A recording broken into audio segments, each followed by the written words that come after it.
키워드로 살펴보는 오늘의 화제, 빅뉴스 시간입니다. 오늘은 경제부 박통일 기자와 함께하겠습니다. 어서 오십시오. 첫 번째 키워드 볼게요. 서세원, 우리가 알고 있는 그 유명한 연예인입니까?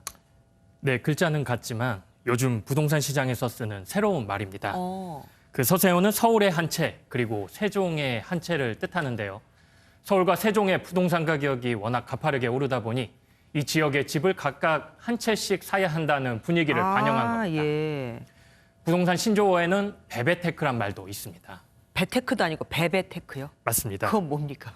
베베는 배액배상의 줄임말입니다. 부동산 계약을 맺은 뒤 이 계약을 취소하려면 계약금 2배를 배상해야 합니다.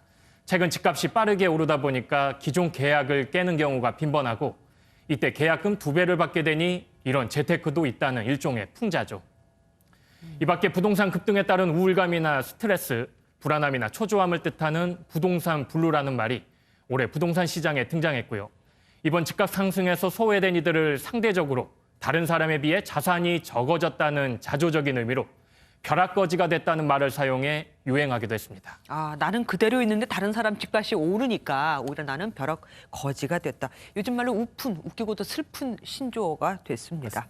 다음 키워드 볼게요. 전세남 주범. 누굽니까, 이 주범이?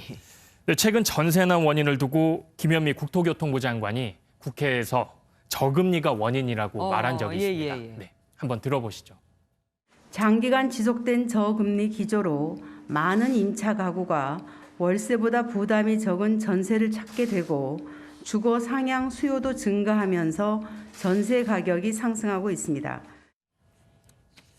네, 조금 전 발언에서 볼 수 있듯 김 장관은 저금리를 전세난의 원인으로 본 건데 이 금리를 결정하는 곳이 바로 한국은행입니다. 그렇죠. 졸지에 전세난의 주범으로 몰린 셈인데요. 이주열 한국은행 총재가 직접 이를 반박했습니다. 최근 전세 가격 상승은 저금리가 아니라 공급 부족이 원인이란 것이죠. 전세 가격이 가파르게 오른 것이 6월 이후인데 훨씬 전부터 유지된 저금리가 전세난의 원인이 될 수 없다는 설명입니다. 그러니까 한국은행 입장에서는 나는 억울하다 이거네요. 누명을 씌우지 마라. 다음 키워드 보겠습니다. 혈액 보유량 2.7일. 부족한 거 아닙니까? 네, 최근 코로나19 확진자가 급증하면서 헌혈하는 분들이 많이 줄었습니다. 그렇죠. 그러다 보니 혈액 보유량이 급격히 감소했는데요. 대한적십자사 혈액관리본부에 따르면 어제 0시 기준 혈액 보유량이 2.71분까지 줄어들었다고 합니다. 혈액 보유량은 모두 5단계로 관리됩니다.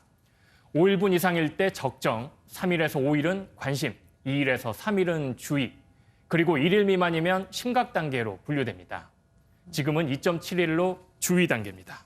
그럼 우리가 안심할 수준까지 하려면은 헌혈을 얼마나 해야 되는 겁니까? 네, 혈액 수급을 안정적으로 유지하려면 전국적으로 하루 5,600명 이상의 헌혈이 필요합니다. 그런데 최근 일주일 동안 하루 평균 헌혈자는 4,400명 수준에 불과했습니다.